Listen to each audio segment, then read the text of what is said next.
Hey guys, welcome back to another episode. My name is Nisha Rahim, and that is. Ronald Go for Yahoo Southeast Asia, and we're content producers.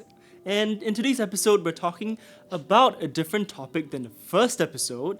And this time, we're talking about the future and whether a 4-day work week would work, right? So today, maybe let me let Nisha introduce our guest, a special guest. Yes. Well, today we have a 23-year-old Ms. Rabiatul Adawiyah in the house. What's up? Hi. Okay, hi everyone. My name is Rabiatul. But my friends just call me Rab to make it easy. So yeah, I'm 23 this year and I'm graduating from NAFA. So You must be wondering why she's here. Well, basically today we are going to be talking about a very, very interesting topic about whether the younger Singaporeans are actually willing to prioritize mental health over a fat paycheck. Sounds interesting enough? Well, we are excited to actually delve into this topic. So firstly, maybe we can just start this segment by asking Raps a few questions. So let's get to it. Okay, Raps, firstly, before we start, Yes. can we just please tell them about how we met? okay, guys. Jang. Okay. So how we met was I was just casually walking at the Kampong Glam Bazaar. Yeah. Walking. Suddenly this girl, she approached me. Hey. And then after that I was like, yes. Could I ask you a few questions on the bazaar food? And I was like, oh sure, why not? Yeah. So yeah, basically that's how we met.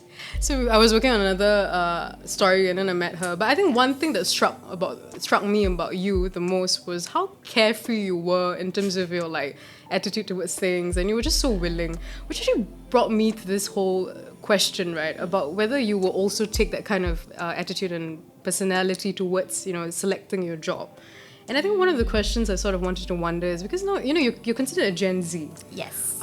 Do you sort of think that the attitudes have sort of shifted towards work-life balance and in terms of putting mental health first when selecting jobs? Mm-hmm. Would you prioritize your mental health over getting a job?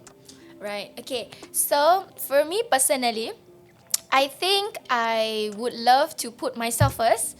I mean, yes, finding a job is important, and because we all need to manage our life, we need money, of course, and we would want to get a job that we are comfortable with, that we are passionate about. But for me, I would put my mental health first. So let's say the company has a very good benefit or a very good opportunity for me, say a 4-day work week, or maybe they give a paid travel, I don't know, a paid travel kind of benefit, I would go for it, definitely. Yes, so to answer your question, yes, definitely. I feel that most Gen Zs now, they prioritize their mental health first. And Rabia, you are graduating from the Nanyang Academy of Fine Arts in September. One of the things that I wanted to ask you is because you mentioned to me before that you were kind of like, you're going for university but also looking out for some job opportunities. So, when you, for example, if you want to go out there to start working, right, what are the main things that you would sort of take note in terms of your future employers? Like the mental health benefits, like you mentioned, you want, when you ask them a question, do you want to talk about do you prioritize having mental breaks, for example, or are these the things that you would sort of ask them during the job interview? Okay, so for me, I think because I've been to interviews before, and I think most of the question that I ask is the working hours, of course, and I also noticed that they don't really brief us in depth of the kind of benefits that they have, because I've been working part-times before this. I do not have a full-time yet, so this is probably going to be my first time applying for full-time job. So the kind of questions I would ask is, yes, definitely I would want to know the working hours, of course the roles and responsibilities, etc. And also, I would want to know if I'm allowed to take breaks in between. I'm pretty sure we all need a 10-minute or 20-minute tea break in between, because it gets really tiring from sitting from 9 to 6, especially those 9 to 6 jobs. So yes, Yeah, definitely. Yeah, I think that's tiring definitely one of the things. to be sitting down. Yeah. all day. No. Yeah, but as you mentioned, the importance of having mental health breaks is, usually key. But I gotta ask you, there are certain Gen Z as well that I've interviewed before. They're kind of a bit hesitant because they're like, oh, whatever I get, when I get the job means I get the job. I shouldn't really care about mental health as long as I get the job, right? But what advice would you give to them? I think your productivity will be affected. So please put yourself first. And also, don't be afraid to ask. We apply to whatever jobs that we applied for is really because maybe for some of you apply because you just need money to live. But please apply for, let's go and apply for a job that you really love, that you would love to explore, take up challenges, but also check with them first on the kind of things that you can actually gain and get from the company itself. So yes. Okay, now Rabia, the most interesting question, are you ready? Let's go. Okay. If you could have a wish list, about like a future employer, what is that wish list do you want from the employer in terms of like mental health benefits? Like you mentioned just now, like some overseas breaks or something. What else would you be looking for? Yes. Oh, okay. Yeah. Definitely. First on my list is overseas. Let's go fly. The secondly, this is about the employer themselves, right? Employers, yeah. Besides the breaks and also flying overseas, I think what I'm expecting from my employer is to be more understanding, to be more aware of mental health, right. Because I feel that some employers, they do not really take note of this, and therefore it affects your employees. I have seen and I have friends who are affected by their employers, and it's really not good on them. It's to the point where they have to leave the job. So I feel that we need managers or supervisors who are really well trained in this aspect. Yeah, that's very important. But very interestingly, you mentioned about a 4-day work week. Yes. Which brings me to my next segment, because Mr. Ronald Goh, he actually went on the ground, right? I heard that you were interviewing some companies about their 4-day work week trial. So we'll leave it to Ron to sort of uncover the details that he found out, and then we might ask your thoughts about it later. So Ron, over to you.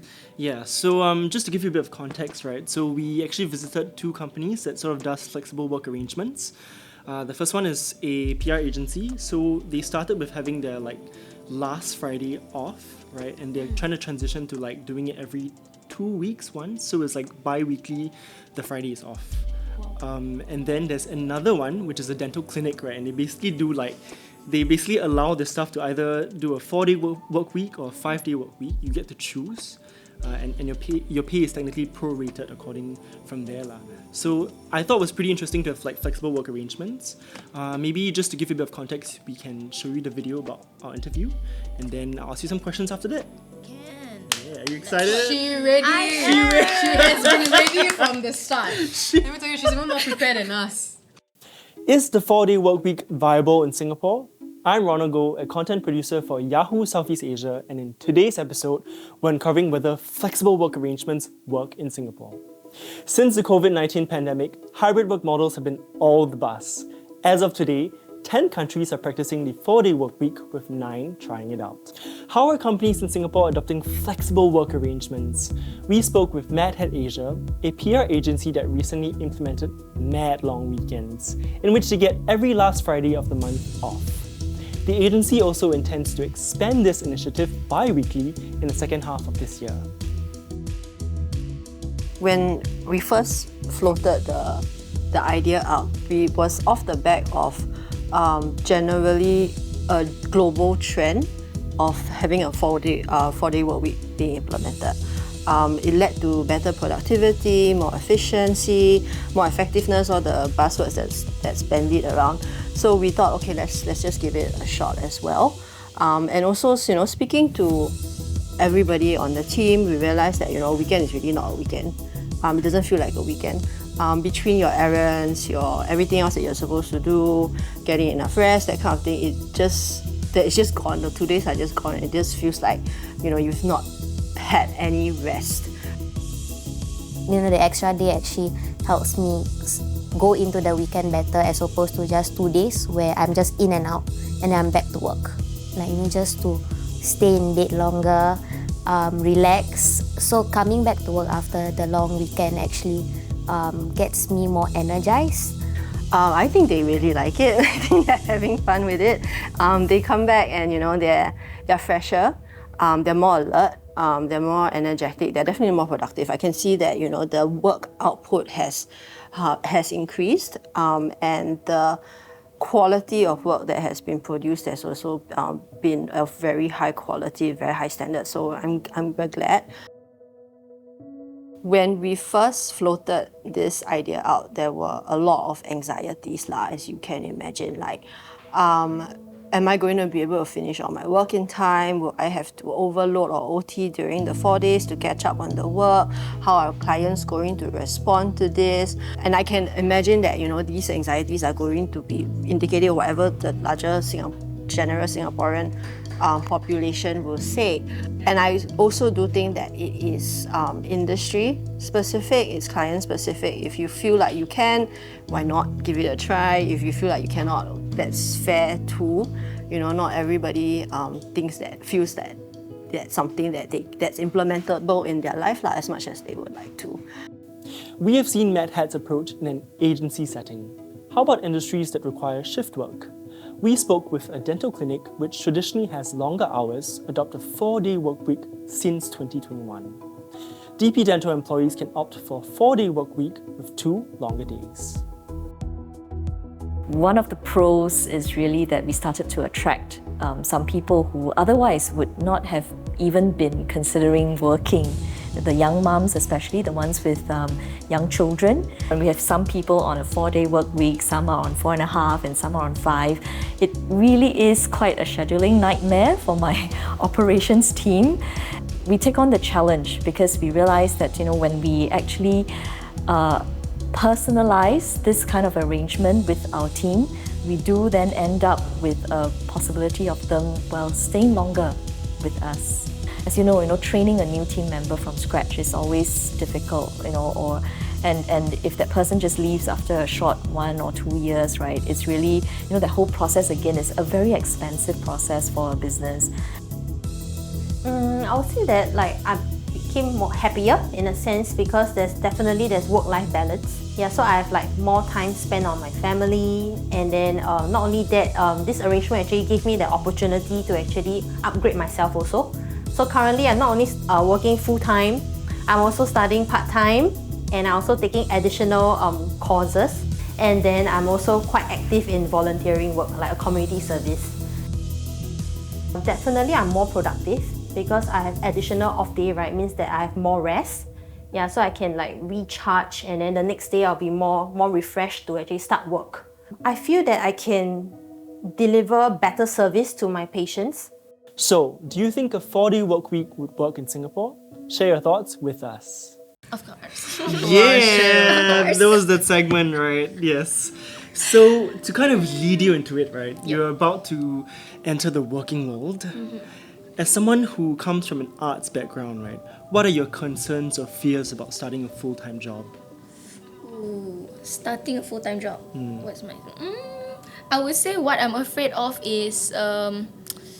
what am I actually afraid of? Sometimes I wonder. I love challenges, that's the thing about me. So probably for me, what I'm afraid of is the time that I have to spend doing my work. Because like I said, I prefer a 4-day work week, but of course, normally it's 5 days or 6 days.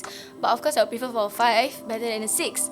So that's my only concern is the time. Learning about the job scope is not a problem. We are still young. We're still capable of studying and learning. Go for it. So my only concern is also, do I really have all the skills that they want or they need in a company? So for me, what I would do is also to go and build myself up out there. So... I'm not really all about just my certs and my grades. Yeah. I'm also curious to know, do you think compared to, let's say, traditional industries like arts industries, right? Do you think there's more room for flexible work arrangements? Do you think there's a difference in terms of work arrangement? If you're talking about art companies and also other industries, I think art companies is more to freelancing as well, and also it's also project basis, right? So when I have events, I was a assistant stage manager for this production when I was still in school during my final semester, I think. Yeah, so I think that was project basis, so I only had to work with them for a month. So that's great, but not so great too, because I would prefer for a stable job. So I do not have to go out and find another project, or wait for people to approach me. Yes. I'm also curious to know, right? Because I mean, you've talked to your peers about it. So, do you actually foresee in the future in Singapore that we have more flexible work arrangements? Honestly, I think yes. Because a lot of people have been talking about it online. If you're on Twitter, TikTok, Instagram, people talk about it actually. It's just a matter of whether anyone actually sees it or not, or actually tackle this issue. But I've seen people talking about how they would prefer for a more flexible working arrangement. We have workaholics, they love working, but I'm pretty sure they would also want to have time for themselves and their loved ones. And I think previously you also mentioned that, before you actually start a job, you would consider flexible work arrangements or some sort of benefit, right? Before you inquire with the company, what are the benefits you offer? What do you think are the top 3 sort of things that young Gen Zs are looking for when they're starting a new job? So for Gen Zs, I think, let's put myself in this story. I think I would say what I want is, of course, the top 3 benefits. If they have a mental wellness benefits or trainings, they undergo training and we have all these breaks. That would be my top one, of course. Secondly, of course, the type of insurance that the company can offer. I think that's important. Anything can happen in a workplace. And then thirdly would be the paid sick leave or, paid travel trips or whatsoever with your company. I think that's really great. For me, those 3 are more than enough for me to be more productive and happy to be working every day, even. Okay, I'm going to throw you a little curveball. Right. Okay, so let's say if you had 2 job offers, right? So the first job offers you, we're going to do the traditional 5 days a week. Sometimes maybe you even have to OT, but we're going to pay you higher. And the second job, maybe the pay is not as high, but I guess the work timing is more flexible. Which would you pick and why? Second. I'll go for second. The money that I get from the second, I can still save and manage. But then the time, I can't get it back. Because we can never buy time, we can never get the time that we wasted. So for me, I would choose second because I do not have forever. I would want to spend time with people rather than just, it's like as if I'm marrying my job. I whatever I apply for, I love the job. Definitely, I do love the job. I wouldn't mind even OTing, but I think I would put people first. Yes. And now that you mentioned that about off time, right? Having time with the family. So, in the occasion that, the job that you choose has more flexibility, right? What would you do in that free time? I'm curious to know. During my free time, just rot at home. No, that's a lie. You went on holidays and stuff. What the heck? Rot at home, please, girl. Okay, all the money that I have, I would rather spend it on flight tickets. So go and fly. Yeah, besides flying, I would want to just literally stay at home, watch movies with my families. Because my parents are getting older, they are also lazy, do not have the time to go and fly with me. So what I would do is just get any friends to fly with me. That's what I would do during my free time. Not shopping, definitely. And do you think that having flexible work arrangements, right, can increase productivity in a job? Okay, so I think that with flexible working arrangement, I think people will be more productive because after working, say 5 days a week, you have the 2 days weekends and then you have events or maybe weddings, whatsoever, party for the 2 days. You go back to work on a Monday. It's so tiring. I've seen my sister being so lethargic after the whole day working, and then she come back and then she want to keep up with her dramas, and then after that, the next day she's doing the same thing. So I think people will be more productive and more happy to go to work if they actually have a more flexible working arrangement. But I do also understand that, companies, it's a business. They have things to do. So still on the topic on working, right? So I think another thing that people have been talking about is loyalty in a company. I think people in our generation tend to have different opinions in terms of loyalty, right? Like, I mean, job hopping is a thing besides flexible work arrangements, right? So what are your general thoughts about loyalty, and do you think having flexible work arrangements can help with employee loyalty? I think when you are a bit more flexible, you will tend to be more loyal to that job. Okay, just like me, I work with this particular company. I've been working with them since 2019 because it's flexible and it's something I'm familiar with. So with that, I'm still staying. But then of course, I will have to move on. You know, it's best for you to find another experience, say after 3 to or even more, many more years. So I think. Same, even my sister, I think she would stay. She would be staying with her company if it was more flexible for her. So now that she's found one, I think she's really happy about it because she have more time and she knows that she's not staying in the office the whole day. She's going out more often to meet people. And to wrap it up, I think I just have one last question, right? So if you have any advice or tips for Gen Zs or like young millennials going out to the working world, what would you advise them? Okay, kids. Okay, so what I would say, Girl, okay, kids, you're a kid yourself. okay, kids, listen. So what I would say is, please go out and find a job that you're passionate about. Don't just enter a job and then after they brief you and then you leave, that sort of thing. It's really not good. I would say because you're bringing yourself out there and it's your first impression. People are taking note of your names and also what kind of a person you are.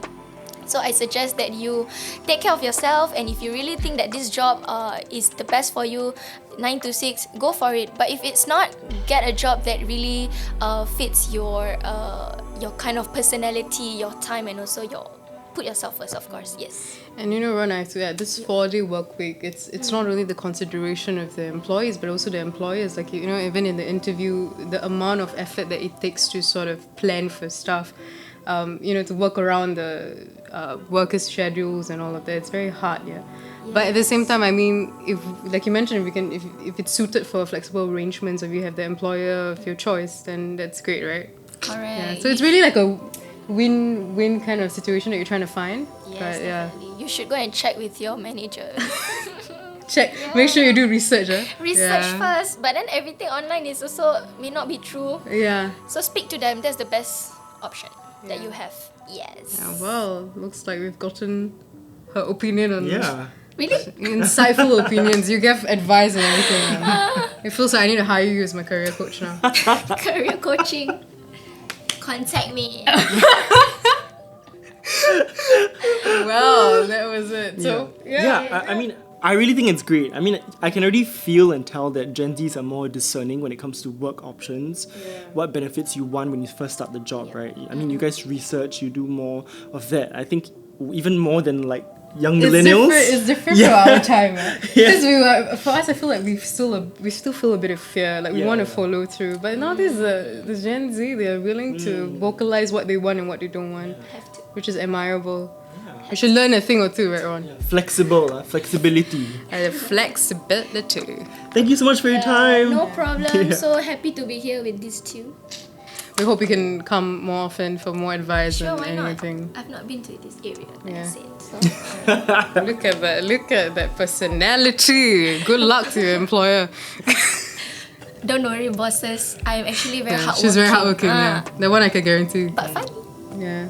So if you enjoy what you just watched, thank you for watching this episode. We hope you took little nuggets out of this and learned something about new jobs, getting a new job, what you should look out for when you apply for a new job, right? So you can follow us also on all our social media platforms, Instagram, YouTube, TikTok, Telegram, for the latest news and lifestyle content. Wait, can I just say something? Go, yes.